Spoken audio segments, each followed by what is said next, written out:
Assalamualaikum warahmatullahi wabarakatuh.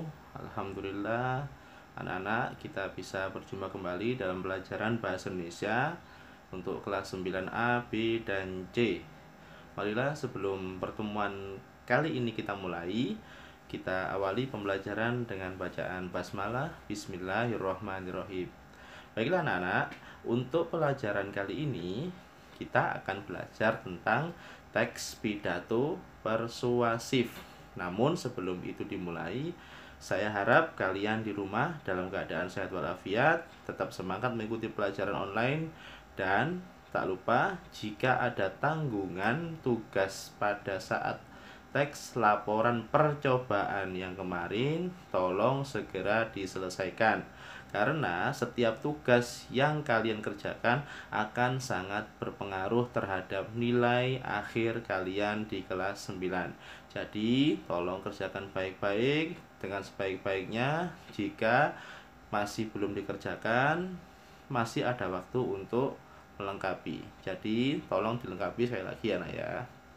Kemudian, untuk pelajaran kali ini kita akan belajar tentang teks pidato persuasif. Ya, ini adalah teks pidato persuasif. Nah, teks pidato persuasif itu apa? Kalau pidato kan kita sudah tahu ya, pidato biasanya digunakan ketika berbicara di depan umum, kemudian berbicara di atas mimbar seperti biasanya. Itu pidato menyampaikan gagasan kepada orang lain, menyampaikan gagasan atau ide yang ada di kepala kita ini kepada orang lain, itu adalah pidato. Nah, tapi sekarang di sini ada yang namanya persuasif. Nah, persuasif itu apa? Nah, persuasif itu jadi begini. Jika di mengacu pada KBBI atau Kamus Besar Bahasa Indonesia, persuasif itu adalah bersifat membujuk secara halus supaya menjadi yakin. Ya, manipulatif. Teks persuasif yang menggunakan alasan-alasan implisit. Berarti kalau begitu, pidato yang dibuat, pidato yang disusun oleh seseorang, disampaikan seseorang, itu ada gagasan untuk mengajak mengikuti gagasan seseorang tersebut. Misalkan dulu beberapa tahun yang lalu ya, itu kan ada pilihan presiden. Kalau kampanye itu pasti juru kampanyenya. Kampanye itu kan biasanya cobloslah nomor 3, nomor 2, atau biasanya ada di IPM. IPM itu biasanya kalau ketuanya mau mencalonkan diri kan biasanya ada visi misi. Nah, itu pilihlah saya, misalkan saya akan mengemban amanah ini. Nah, itulah yang disebut dengan teks pidato persuasif. Teks pidato persuasif itu berarti mengajak untuk mengikuti gagasannya, ya, idenya secara halus. Begitu ya, Nak ya. Kemudian untuk tujuannya, pidato persuasif bertujuan untuk meyakinkan audiensi. Audiensi itu apa? Audiensi itu adalah pendengar, ya, untuk melakukan sesuatu. Apakah kita ingin agar orang ikut pemilihan presiden, berhenti mengotori bumi, atau mengubah pikiran orang tentang persoalan penting, mengajak orang peduli. Misalkan ada imbauan untuk memakai masker. Nah, imbauan untuk memakai masker itu pasti di dalamnya ada alasan-alasan mengapa kita harus memakai masker. Itulah yang disebut dengan pidato persuasif, dan disertai ajakan agar orang yang mendengar pidato itu juga ikut memakai masker. Itulah yang disebut dengan pidato persuasif. Intinya bersifat mengajak untuk berbuat baik tentunya, bukan berbuat jahat, ya kan? Nah, coba sekarang dilihat cara mempersuasi. Ada etika, ada emosi, ada logika. Nah, etika itu seperti apa? Misalkan gini. Bentar ya. Misalkan di sini ada tulisan tentang etika. Etika itu gunakan pendekatan etika. Emosi, gugah perasaan audiensi. Logika, buat masuk akal. Kalau logika itu berarti harus ada alasannya. Alasan pendukung yang masuk akal bahwa kalian harus mengikuti orang itu berbicara. Contohnya begini. Coba pikirkan, jutaan hewan yang kehilangan rumahnya setiap hari akibat pohon yang ditebang. Jika didaur ulang berkelanjutan, kita dapat menyelamatkan banyak hutan yang indah. Kita paham bahwa cadangan sumber daya alam kita terbatas. Kita dapat memperpanjang cadangan kita dengan daur ulang. Daur ulang adalah hal benar yang kita lakukan. Membazirkan sumber daya kita yang terbatas sama dengan mencuri hak anak cucu kita di masa depan. Ini tidak bermoral. Nah, yang etika yang mana, yang logika yang mana? Coba saya putarkan sekali lagi. Ini ya. Tadi ada etika, ada emosi, ada logika. Kalau etika, gunakan pendekatan etika sopan santun, ya.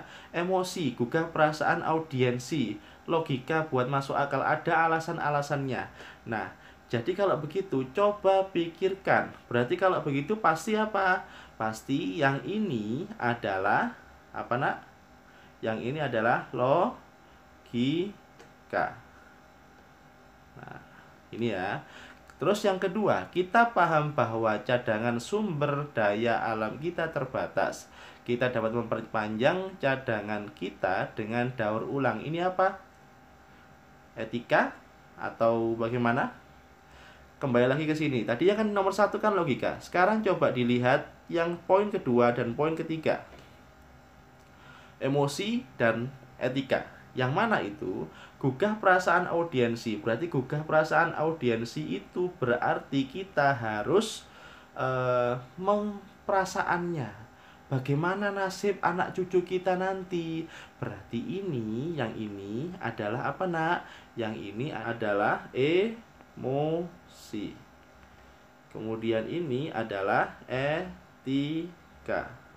Dan ini adalah logika. Ini ya, ini adalah contohnya. Kenapa kok ini? Alasannya, coba pikirkan. Jika kalau disuruh memikirkan, berarti pasti logika. Kita menggunakan akal sehat kita untuk memikirkan apa itu kerugiannya, keuntungannya yang disampaikan oleh yang pidato. Kemudian yang kedua, etika. Kita paham bahwa cadangan sumber daya alam kita terbatas. Kita dapat memperpanjang cadangan kita dengan daur ulang. Nah, kalau terbatas itu pasti ada sopan santunnya. Apa sih yang harus kita lakukan ketika itu terbatas? Pasti kita mencari cara untuk supaya cadangan yang terbatas itu bisa bertahan lama. Itu sopan santunnya, adatnya seperti itu. Terus yang terakhir, emosi. Emosi itu berarti memainkan perasaan. Daur ulang adalah hal benar yang kita lakukan. Memubazirkan sumber daya kita yang terbatas sama dengan mencuri hak anak cucu kita di masa depan. Ini tidak bermoral. Nah, ini adalah mengedepankan emosi. Kasihan anak cucu kita nanti. Nah, itulah yang disebut dengan cara mempersuasikan sesuatu pendapat. Ada 3 hal seperti ini. Ada yang kata coba pikirkan, kita paham, kita dapat memperpanjang. Nah, ini di mana? Berarti kita dapat memperpanjang cadangan kita dengan daur ulang. Ini adalah cara untuk mempersuasi. Daur ulang adalah hal benar yang kita lakukan. Memubazirkan sumber daya kita yang terbatas sama dengan mencuri hak anak cucu kita di masa depan. Ini tidak bermoral. Ada kata ini tidak bermoral, itu adalah untuk menggugah emosi. Begitu ya, Nak ya. Selanjutnya ada yang dimaksud dengan menyimpulkan hasil identifikasi pidato persuasif. Di pidato persuasif pasti ada yang namanya apa? Pembukaan. Kemudian yang kedua isi. Yang ketiga penutup. Nah, kalau pidato persuasif yang bagus itu ada pembukaannya, ada beberapa hal. Yang pertama ada merebut perhatian. Kemudian yang kedua, hubungan dengan audiensi. Berarti ada tanya jawab, bagaimana penonton, bagaimana audiens, bagaimana pendengar. Itu ada saling keterkaitan. Kelayakan, tunjukkan bahwa kamu layak berbicara dengan topik sebab pengalaman personal atau profesional yang kamu lakukan. Lakukan dengan santun dan berdasarkan data. Jadi kalau berbicara itu sopan, santun, tidak teriak-teriak, tidak terlalu semangat. Nah, itulah yang disebut dengan kelayakan ini. Tujuan, jelaskan apa harapanmu setelah pidato selesai. Tadi misalkan ajakan orang untuk memakai masker, berarti tujuannya disebutkan dalam pembukaan bahwa setelah pidato itu orang harus mau memakai masker. Terus peta jalan, katakan kepada audiens pokok-pokok pikiran pidato. Jadi nanti pidatonya itu akan menyampaikan apa saja sih, itu disampaikan di pembukaan. Nomor 2 itu isi. Isi itu berarti pokok pikirannya apa saja. Biasanya ini berisi alasan memakai masker misalkan ya. Kemudian yang kedua, keuntungan memakai masker itu apa. Ketiga, kerugian tidak memakai masker itu bagaimana. Yang keempat, baru mengajak. Ayo saudara-saudara, atau coba pikirkan saudara-saudara betapa pentingnya memakai masker. Jika kita tidak memakai masker pada saat pandemi seperti ini, apa yang harus kita perbuat? Pasti akan menularkan penyakit kepada orang lain, misalkan seperti itu. Penutup yang ketiga, cara menutup pidato yang menarik dan mengesankan. Biasanya ini kalau pidato itu bisa diakhiri dengan pantun, kemudian dengan salam, terserah itu pokoknya. Tapi biasanya yang paling berkesan itu ada pantunnya, bukan membagi-bagi hadiah ya, itu bukan termasuk pidato. Tapi nanti ada pidato yang menarik itu biasanya dengan pantun, dengan menyapa audiens. Bagaimana audiens, sudah jelas? Atau bagaimana kalau kita memakai masker bersama-sama sebelum menutup acara ini? Nah, itu bisa seperti itu, penutup. Jadi ada hal yang menarik dan mengesankan. Itu ya poinnya. Kemudian di sini ada lagi. Nah, setelah kamu tahu tadi pidato itu ada pendahuluan, ada isi, ada penutup. Nanti di classroom kalian masing-masing ada tugas yang harus kalian lakukan ya. Saya akan men-share atau membagi pidato persuasif. Nah, ya gitu ya. Tugas kalian nanti hanya merangkum pendahuluannya itu berisi apa, isinya apa saja, penutupnya bagaimana, bentuk sapaan. Nah, bentuk sapaan itu bagaimana sih? Misalkan menyapa audiens itu dengan sebutan hai hadirin, hai audiens, hai pendengar, atau bagaimana. Nanti tolong dituliskan di situ. Tapi nanti tidak dikerjakan seperti ini ya, nanti dalam bentuk Google Form. Kemudian bentuk salam yang digunakan, salam pembukanya, salam penutupnya itu menggunakan assalamualaikum atau dengan hormat. Atau kalau ada orang, kalau kepala negara atau kepala pemerintahan biasanya kan menggunakan salam apa ya, misalkan kalau alhamdulillah, puji syukur. Nah, itu biasanya bisa bentuk salam digunakan, misalkan assalamualaikum untuk orang Islam. Kemudian yang beragama selain Islam, salam kedamaian atau bagaimana, itu bisa ya. Waktu tayang atau siar nanti bisa ada tanggalnya, pukulnya pukul berapa, pembicaranya siapa, tema pidato. Tema pidato bagaimana? Tema pidato itu berbeda dengan judul. Kalau tadi misalkan saya menyebutkan kepada kalian tema pidatonya, misalkan isi pidatonya tentang masker, ya, berarti tema pidatonya bukan masker, bukan. Tema pidatonya adalah kesehatan, gitu ya, kesehatan, bukan masker.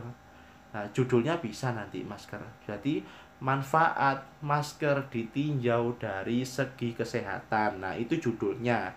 Temanya pasti nanti judul besarnya temanya adalah kesehatan. kesehatan. Pendahuluannya isinya apa? Isinya itu poin-poinnya bagaimana? Penutupnya diisi dengan pantun atau apa? Nanti silakan kalian tuliskan di dalam Google Form yang akan saya bagikan di classroom kalian masing-masing. Begitu ya nak ya. Untuk tugasnya seperti itu. Jadi untuk modelnya memang seperti ini, tapi nanti ketika jadi tugas silakan diisi di classroomnya masing-masing. Seperti ini memang nanti formatnya, tapi dalam Google Form. Itu saja tentang pertemuan pada hari ini. Tolong dikerjakan baik-baik untuk tugasnya. Jangan lupa bisa dikerjakan mulai saat ini hingga nanti pukul 8 malam saya tunggu. Dan jangan lupa juga yang belum mengerjakan laporan percobaan tolong segera diselesaikan ya. Masih ada kesempatan buat kalian untuk menambah nilai tugas yang akan dikerjakan. Itu saja dari saya. Terima kasih. Marilah kita tutup pelajaran kali ini dengan bacaan hamdalah.